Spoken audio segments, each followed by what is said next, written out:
Now let us see some of the words and powerful phrases which can help you make your child feel better about himself, and in the process the child itself will try and to change himself in all of the tantrums that they throw. So what are the 5 important ways which we can actually alter the whole shift? When I was telling you about the first 2 points, it was all about comparison with the children who are not siblings or cousins, or comparison with the third one. Now let me tell you the simple powerful words and phrases which you can invest every day by talking to your child, so that you can guarantee this success in their life. First thing is about whenever you have an urge to compare your child, where you feel that, oh, that child is really eating well, my child is not eating well. The moment you see this, oh, your child is nice, he's eating really well. You know what? I don't know how to make my child really hungry. So he doesn't eat much because I don't know how to make him hungry. So now you are trying to take the blame on yourself, not on your child in front of others. And the second thing is, you know what? When he's really hungry, he eats very well. When he's not hungry, he doesn't eat. That is his way. That is his unique nature. In that way, if you're going to present to a people, then you are telling your child he's unique and you're accepting him in the process. Whenever it comes to sibling comparison, where I was pointing it out, in that time what you can do is, whenever the smaller one is throwing tantrum or taking your attention away, hey, go to your father, go to grandpa, I'm spending time with the elder one, I cannot give you my time, I have to take care of her. Make sure that you have a boundary of spending the time with the elder one separately, and at the time you make that boundary clear with the younger one, so that the elder one feels, oh, mama is actually giving me the importance. And when you're sitting with the elder one, keep your mobile away, so that at least that phone doesn't take away the attention from the child. So when you're giving 100%, give that 100%, so that you don't make the child feel low about themselves in comparison to the siblings or in comparison to your own mobile. So instead of saying, I don't have time, I'm really busy, you tell them, I really have a lot of work. I'm trying to do all this work just to achieve my goals, as well as to keep my family happy. I know that I'm not able to balance this, but I'll definitely come and spend time with you. Please give me, I'll make an alternative arrangement.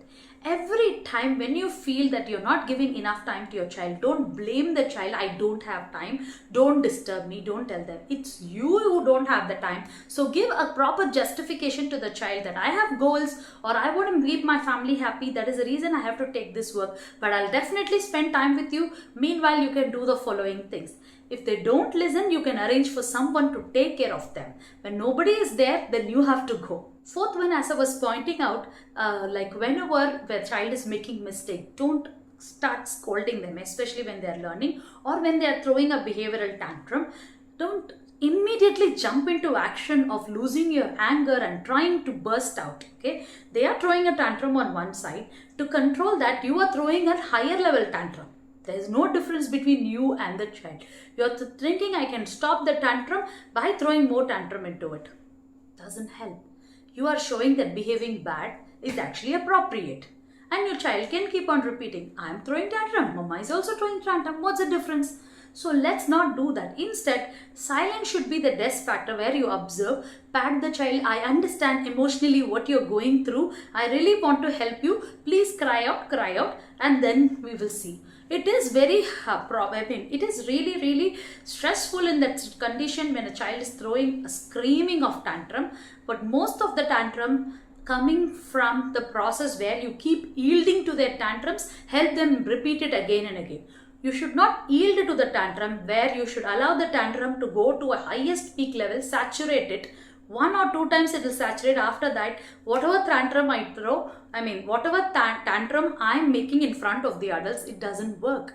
So they will know they are trying to get things done from you through tantrum, and you can get away from that by becoming silent, but not throwing tantrum and using hurtful words.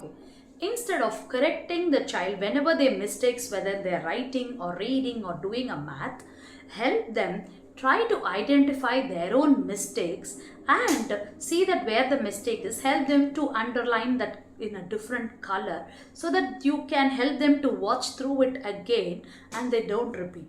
So whenever they make mistakes, Don't try to pinpoint them that you're wrong and try to put a mark or a wrong mark in that way. No.